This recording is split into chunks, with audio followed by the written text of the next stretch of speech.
After Israel Adesanya's dominant win at UFC 253, Jon Jones reacted saying that he was saying his name to raise his stock, and he also said they would tear one of his arms off. On the Israel Helwani's MMA show, Israel Adesanya responded to Jon Jones, and here's what he had to say. So he's the one saying something about like, oh, you need me. You keep mentioning my name. Who's the one that's been talking about who? So I'm going to address him now. Hey, John, shut the up forever. You dirty Hancock looking. Bruh. I can't wait, man. This guy just, like I said, he needs me. I've said this before. He's jealous. He saw this young black guy, this freshman, come up and do all the things he wished he could have done.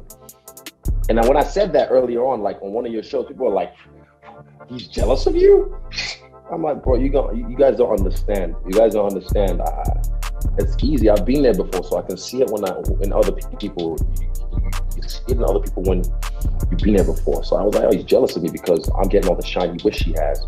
I'm getting all the attention he wishes he has. So yeah, it's just that. And same thing. I told you, every fight, what happens, I get better and better every fight. So they were trying to get me early so they can have me on their record books. And when I do great things in the sport, oh, we already beat them. So I'm like, nah, give me time. Let me just work. I'm still working.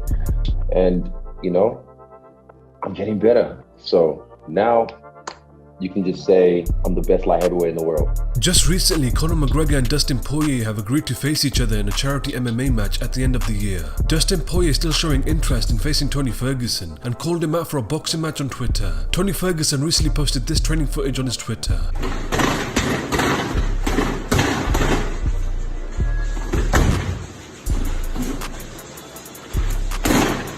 Dustin Poirier retweeted a clip of Tony Ferguson's latest training session and posted this on his Twitter saying, "Let's box Tony." Michael Bisping on the Bleeding Me podcast gives his thoughts on Israel Adesanya's TKO win over Paulo Costa. Let's just start with this. Me, number one, just an absolute masterclass, just an absolute unbelievable performance. Before we get into it, I'll say this. I'll never underestimate Israel Adesanya ever again. I continue to do it time after time after time. And the reason for it is simple. The reason for it is because up until that point, it always looked like there was a conversation to be had about his opponent, right? So the Anderson Silva fight, there wasn't much action there, right? And it could have kind of gone either way. There wasn't a lot there. So, you know, in that fight, I was like, well, Anderson didn't really push the fight. And then in the Robert Whittaker fight, Robert Whittaker was lunging in from outside. And I was like, well, Robert didn't really show up. He had a terrible game plan. And then the Yoel Romero fight, as we all know, it was kind of lackluster or whatever. But the point I'm trying to make is, well, number one, they were kind of my reasons for underestimating him. But secondly, when this becomes a pattern, when a pattern starts to form that all these people, he never showed up, he could have done better, his game plan was terrible, he didn't attack, it's for a reason. And Saturday night we saw Paulo Costa, a guy that was undefeated, a guy that had all the hype, he hits incredibly hard, very, very powerful, all this type of stuff. Do absolutely call.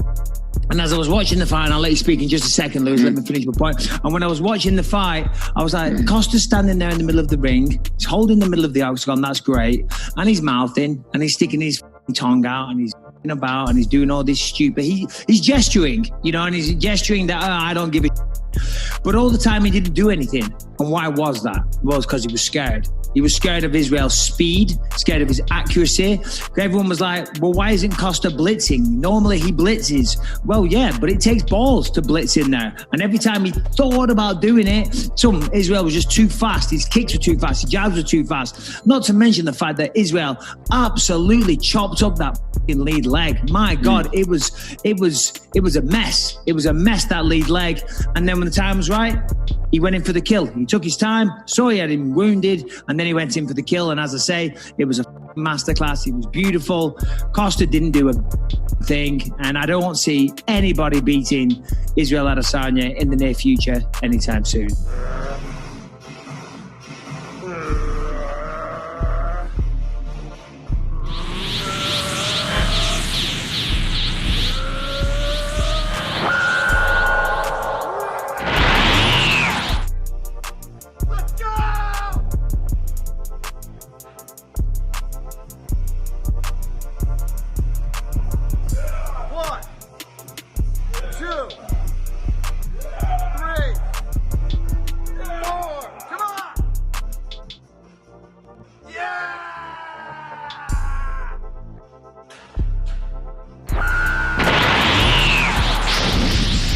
Daniel Cormier on the DC and Helwani show said that if he was given an opportunity to fight Jan Blachowicz for the title, he would take it. Look, if I was still fighting at 205, or if I was still fighting today, he said, DC, you can fight Jan Blachowicz, I'd probably fight Jan Blachowicz. No disrespect. Just because I just think that I just think that you, like you said, it's surprising, right? When you have the footage of people getting no victories over him, you think you could do it too. Any fighter does. And if you're a guy like myself or Jones, then of course you think you can beat him, and that's why Jones would go fight him. Jan Blachowicz reacted to DC's comments and he posted this on his Twitter saying, "Hey DC, if you have so much to say about me, get your fat ass off the couch and come to the octagon. I'll teach you some respect." Daniel Cormier responded back saying, "No chance, champ. Congrats on a big win. You're the man. You're the king now. You shouldn't worry about what an old man is saying. Great job getting that title."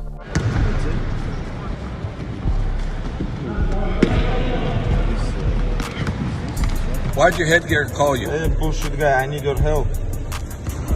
What's wrong with your headgear? You band-aid? Yes, little bit fix. We have to fix this guy.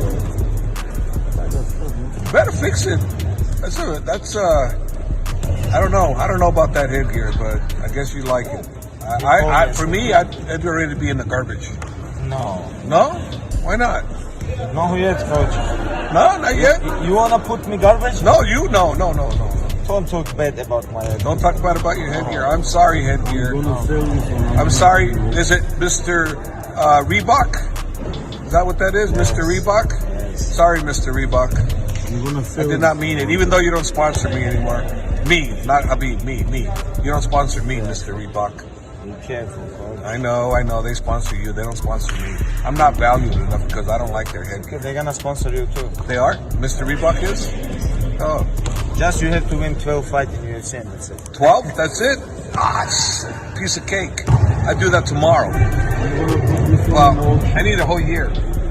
Can I have a whole year? Yeah. Okay, I need a whole year. Just to even do my first fight.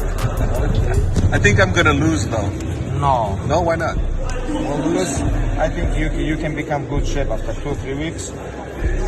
You're very fast on your foot. Yeah. That's it. Snap. Just the uppercut. There it is again. There it is. Hard. That's it again. That's how you snap it. Now get low, throw that, and then throw that. All right? Don't stay. Here we go, everybody. Just got done here at Uptown Barbershop with the one and only Russ. Hooking it up. You guys did your haircut. You guys come out to Uptown. Get the masterpiece. Sincerely, King Triple C. Now bend the knee.